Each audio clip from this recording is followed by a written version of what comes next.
রহমতুল্লাহ বারাকাতুহু। ওয়ালাইকুম আসসালাম রহমতুল্লাহ। ডাক্তার জাকির, আমি আসলে ব্যাপারটা একটু পরিষ্কার করতে চাই। আপনি বলেছেন যে পশ্চিমা নেতারা ইসলামকে ভয় পায়, আর দেখবেন এমনকি জাহিলিয়ার সময়ও জাহিলিয়ার বিভিন্ন নেতারা ইসলামকে ভয় পেত না, এই জন্যই তারা ইসলামের বিরুদ্ধে যুদ্ধ করেছে। তারা আসলে ভয় পেয়েছিল যে যদি তারা ইসলাম গ্রহণ করে তাহলে তাদেরকে বদলাতে হবে। পৃথিবীর বেশিরভাগ নেতাই পরিবর্তন মেনে নিতে পারে না। তাই সম্ভবত হতে পারে যে পশ্চিমা নেতারা অথবা পৃথিবীর যে কোনো জায়গার নেতারা তারা ইসলাম গ্রহণ করতে ভয় পায়, কারণ তারা পরিবর্তনটা মানতে পারে না। আর আমার মতে সবচেয়ে বড় পরিবর্তনটা হলো তাদের নিচে নামতে হবে। আর এই সব নেতাদের একেবারেই সাধারণ মুসলমান হয়ে চলাফেরা করতে হবে, হোক সেটা আমেরিকায় বা পৃথিবীর অন্য কোথাও। ভাই, আপনি প্রশ্ন করেছেন কেন পশ্চিমা নেতারা ইসলামকে ভয় পায়, আর বললেন জাহেলিয়ার নেতারা ইসলামকে ভয় পেত না। সরি ভাইয়া, আমি আপনার সঙ্গে একমত হতে পারছি না, আমি দুঃখিত, আমি একমত না। তখনকার নেতারা, সেই সময় নবীজির আমলে বড় বড় নেতারা, তারা প্রচন্ড ভয় পেত ইসলামকে। তারা যে জিনিসটাকে ভয় পেত সেটা হলো ইসলাম। আর এই জন্যই তারা নবীজিকে বলেছিল, আমরা তোমাকে রাজা বানাবো, আরবের রাজা, যদি তুমি এক ঈশ্বরের পূজা বাদ দাও, তোমাকে পৃথিবীর সবচেয়ে ধনী লোক বানিয়ে দেব।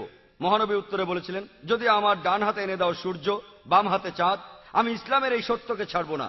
সেই নেতারা ভয় পেয়েছিল। কেন পেয়েছিল জানেন? তাদের সেই 330 দেবদেবী, এসব কিছুর বদলে তারা পাবে একজন ঈশ্বরকে। তখন মক্কায় কে আসবে? কে তখন মক্কায় এসে কেনাকাটা করবে? তাদের মূর্তির নামে যা বানায় সেগুলো কে কিনবে? নেতারা আসলেই খুব ভয় পেয়েছিল। পরবর্তীতে আলহামদুলিল্লাহ সত্যেরই জয় হলো, তখন তারা মুসলমান হয়েছে। এই জন্য কোরআন বলছে প্রথমে গোত্রের নেতাদের বোঝাও। কোরআন বলছে প্রথমে গোত্রের নেতাদের বোঝাও, যদি তারা মুসলমান হয় অনেকেই তাদের অনুসরণ করবে।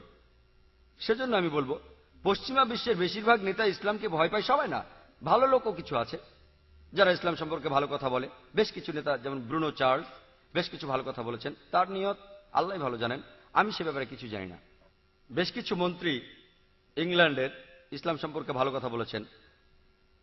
আপনি বলছিলেন যে নেতারা ভয় পায় কেন জানেন? আপনি বললেন মুসলমান হওয়া তাদের জন্য খুবই সহজ। ব্যাপারটা অত সহজ না ভাই। সহজ আমাদের কাছে, তাদের কাছে খুবই কঠিন এটা। যদি তারা মুসলমান হয় তাদের শূন্য স্থান কে পূরণ করবে? বুঝতে পেরেছেন?